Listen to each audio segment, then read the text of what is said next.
ബീഹാർ നേതാക്കൾക്കിടയിൽ കളം മാറിയ മണ്ഡലത്തിൽ മുൻ കേന്ദ്രമന്ത്രി ശരത് യാദവും സിറ്റിംഗ് MP രാജീവ് രഞ്ജൻ യാദവ് എന്ന പപ്പു യാദവും തമ്മിലാണ് മുഖ്യ പോരാട്ടം. കഴിഞ്ഞ തവണ BJPക്കെതിരെയാണ് മത്സരിച്ചതെങ്കിലും നിതീഷ് കുമാറിന്റെ JDUവിന് പ്രതീക്ഷ നൽകുന്ന ചിത്രമാണ് ഇത്തവണ മണ്ഡലത്തിൽ.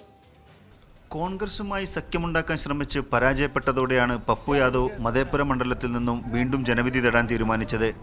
കോൺഗ്രസ് സീറ്റ് നൽകുമായിരുന്നെങ്കിൽ മധേപുര ശരത് യാദവിന് വിട്ടുകൊടുത്ത് പൂർണ്ണയിൽ നിന്നും മത്സരിക്കാൻ ഒരുക്കമായിരുന്നെന്ന് പപ്പു മീഡിയ വണ്ണിനോട് പറഞ്ഞു.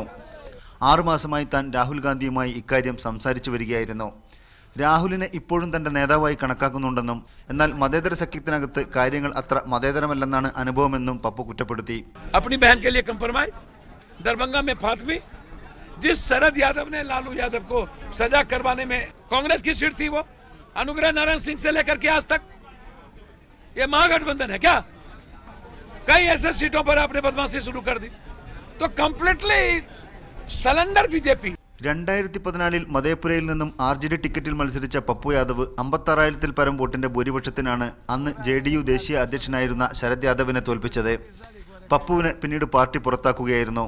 എന്നാൽ ഇത്തവണ RJD ടിക്കറ്റിലാണ് ശരത് യാദവ് മത്സരരംഗത്തുള്ളത്. പപ്പുവിന്റെ ജനസമ്മതി മണ്ഡലത്തിലെ വോട്ടുകൾ പുലർത്തുമെന്നത് വ്യക്തം.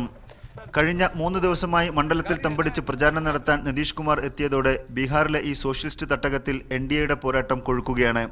വ്യക്തി എന്ന നിലയിലും രാഷ്ട്രീയ പ്രസ്ഥാനങ്ങൾക്കൊപ്പവും പലതവണ ബീഹാറിലെ നിരവധി മണ്ഡലങ്ങളിൽ നിന്നും ജയിച്ച പപ്പു യാദവിന് ഇത്തവണയും മധേപൂരിൽ നിന്ന് ജയിച്ചു കയറാനാവുമെന്നാണ് പ്രതീക്ഷ. ക്യാമറ പേഴ്സൺ ഫൈസൽ ഉസ്മാനോടൊപ്പം റഷീദുദ്ദീൻ, മീഡിയ 1.